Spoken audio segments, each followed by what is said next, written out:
அப்பா செஞ்ச சாதனையை ஒரு பிரதர் ரொம்ப அழகாக எடுத்து சொல்லியிருக்காங்க.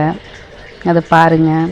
அது பத்தாதுன்னு அப்பா விட அதிகமாக சாதனை செய்யணும்னு சொல்லிட்டு சூப்பராக துணை முதல்வருக்கு பாட்டு ரெடி. 1000 ஆண்டுகள் நின்று பேசுகிற சாதனைகளை 5 ஆண்டுகளை செஞ்சு முடிச்சிருக்கிறோம். 1000 ஆண்டு நின்னு பேசுகிற சாதனைகளை 5 ஆண்டுகள்ல செஞ்சிருக்கிறாரா ஸ்டாலின் சார். உண்மைதான். இந்தியா சுதந்திரம் வாங்கின 79 வருஷத்துல எந்த ஒரு மாநில அரசும் 5 வருஷத்துல 5 லட்சம் கோடி கடன் வாங்கினது கிடையாது. அதை செஞ்சது யாரு? நம்ம ஐயா தான். அண்ணா யூனிவர்சிட்டியை கட்டி 40 வருஷத்துக்கு மேல ஆயிடுச்சு. இதுவரைக்கும் அங்க உள்ள போய் ஒரு மாணவிய பாலியல் வன்கொடுமை பண்ண சம்பவம் நடந்திருக்குதா? முதலா அதுவும் ஆளுங்கட்சிக்காரனால அந்த சம்பவம் நடந்துச்சு. அது சாதனை இல்லையா? சர்வதேச போதைப் பொருள் கடத்தல் வழக்குல ஆப்பிரிக்கா ஆப்கானிஸ்தான்காரங்க மட்டும்தான் இதுவரைக்கும் சிக்கி இருக்கிறாங்க. அந்த வரிசையில முதலா இடம் பிடிச்சி தமிழ்நாட்டோட மானத்தை காத்துல பறக்க விட்டது யாரு? திமுக காரங்க தானே. அதுவும் ஐயாவோட இந்த 5 வருஷம் ஆட்சியில தான். கள்ளச்சாராய சாவுல கொத்து கொத்தா செத்தாங்களே, அந்த சாதனை யாரோட ஆட்சியில நடந்தது? ஐயாவோட 5 வருஷம் ஆட்சியில தானே. பள்ளிக்கூடம் போற சின்ன பசங்க கஞ்சா போதையில வடமாநில இளைஞரை வெட்டி நேஷனல் லெவல் ஃபேமஸ் ஆனாங்களே, 5 வருஷத்துல தமிழ்நாட்டை எவ்வளவு சீரழிச்சிருக்கிறாரு. இது சாதனை இல்லையா?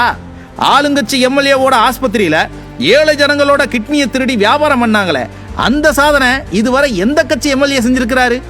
டாஸ்மார்க்ல பாட்டிலுக்கு 10 ரூபாயா பிச்சை எடுத்து 1000 கோடிக்கு மேல ஊழல் பண்ணிருக்கிறாங்களே, 5 வருஷத்துல இப்படி ஒரு சாதனைய எந்த கட்சியால செய்ய முடியும்? அரசு வேலை வாங்கி தரேன்னு 2000 கோடிக்கு மேல ஊழல் செய்ய எந்த கட்சியாலங்க முடியும்? டிஎன்பிஎஸ்சி வரலாற்றிலேயே தேர்வு எழுதிக்கிட்டு இருக்கும் போதே இதுவரை தேர்வு ரத்தானதே இல்ல. அதை செஞ்சது யாருப்பா? ஐயா ஸ்டாலின் கவர்மெண்ட் தானே. காவலர்களே பெண்களை பாலியல் வன்கொடுமை பண்ற சம்பவங்களும் கஞ்சா விற்கிற சம்பவங்களும் இதுவரை நடந்திருக்குதா? இந்த 5 வருஷத்துல தானே இதெல்லாம் நடந்திருக்குது. பள்ளிக்கூடத்துக்குள்ள மாணவர்கள் அறிவாளை எடுத்துட்டு போய் மாறி மாறி வெட்டிக்கிட்ட சம்பவம், குத்திக்கிட்டு செத்து போன சம்பவம் எல்லாம் 31 வருஷம் ஆட்சி பண்ண அதிமுக ஆட்சியில் நடந்திருக்குதா? அந்த 5 வருஷத்துல செஞ்சது யாருல? நம்ம ஐயா ஸ்டாலின் தானே. பொங்கலுக்கு ஒழுகுன வெள்ளத்தை கொடுத்தது, பொய் வாக்குறுதி கொடுத்து ஜனங்க நெத்தியில நாமத்தை போட்டது, சென்னை சிட்டிக்குள்ள இஷ்டத்துக்கு கார் ரேஸ் நடத்துறது, வருஷம் தவறாம கரண்ட் பில்லை ஏத்துறது, சொத்து வரின்னு காசை பறிக்கிறது, குப்பைக்கு கூட வரி போட்டு ஜனங்களை கூப்பாடு போட வைக்கிறது, இப்படி சொல்லிக்கிட்டே போகலாம். சோமாலியான ஒரு நாடு நாசமாக 30 வருஷம் தேவைப்பட்டதுங்க.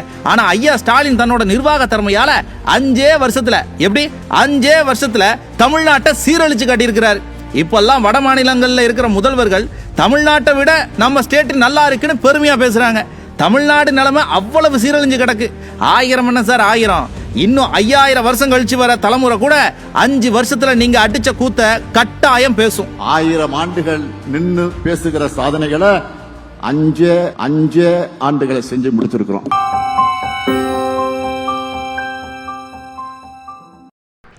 இவர் செஞ்ச சாதனை பத்தாதுன்னு இப்போ துணை முதல்வருக்கு சாங்கை ரெடி பண்ணி அவரோட பெருமையை பற்றி போட்டிருக்காங்க. நீங்களே பாருங்கள், இந்த கொடுமையை எங்கே போய் சொல்கிறது.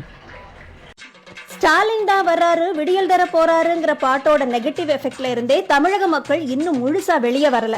அதுக்குள்ள அண்ணன் உதயநிதி வருகிறாருன்னு அடுத்த தேர்தல் பாட்டு ஒன்ன வெளியிட்டு இருக்குது திமுக. இந்த பாட்டுக்கு பின்னாடி இருக்கிற துதிபாடிகள் யாரு என்னன்னு யோசிக்கிறதுக்கு முன்னாடி இந்த பாட்டையே முதல்ல அக்கு வேற ஆணி வேற அலச வேண்டி இருக்கு. உதயநிதி அவர்களை புகழறோங்கிற சந்தடி சாக்குல முன்னாள் முதல்வர் திரு கருணாநிதி சிறைக்குள்ள இருக்கும் போது இவர் கை குழந்தையா இருந்த மாதிரி இன்ட்ரோடக்ஷனை செட் பண்ணியிருக்காங்க. அவர் எந்த சுதந்திர போராட்டத்துல பங்கெடுத்து ஜெயிலுக்கு போனாரு, என்ன சித்திரவதை அனுபவிச்சாருன்னு மக்கள் யோசிச்சுட்டு அப்புறமா பாட்டை கேட்க தொடங்குங்க. இவங்க எல்லாரும் ஓங்கோல் குடும்பம் தாங்கிற கருத்து இப்ப ஸ்ட்ராங்கா இருக்கிறதுனால முதல் வரியிலேயே அன்னை தமிழ் புதல்வரேன்னு வச்சிருக்காங்க. அப்புறம் ஏதோ கழக கொடி ஏந்தி போர் முரசு கொட்ட அஞ்சா வீரராக வர்றார் உதயநிதினு எழுதி வச்சிருக்காங்க. ஏன்பா தமிழ்நாட்டுல தேர்தல் நடக்க போகுதா இல்ல ஏதாவது எல்லை போர் நடக்க போகுதா? இவர் என்னமோ வாள் எடுத்து சண்டைக்கு போற மாதிரி குதிரையில கொடிய பிடிச்சுக்கிட்டு வர்றதா காட்டியிருக்கீங்களே. ஒரே ஒரு நாள் நம்ம காஷ்மீர் பார்டருக்கு சின்ன தளபதியை சும்மாவாச்சும் போயிட்டு வர்றாரான்னு ஊப்பிக்கள் கேட்டு சொல்லணும். அப்புறம் முக்கியமா இவர் இளம் தலைவர்னு அழுத்தி சொல்லி வச்சிருக்காங்க. சரி, மீச நரைச்சாலும் ஆசை நரைக்காத வரைக்கும் நாங்கெல்லாம் இளைஞர்கள் தான் சொல்ற கூட்டத்தை சேர்ந்தவங்க பாட்டு எழுதுனா இப்படித்தான் இருக்கும்.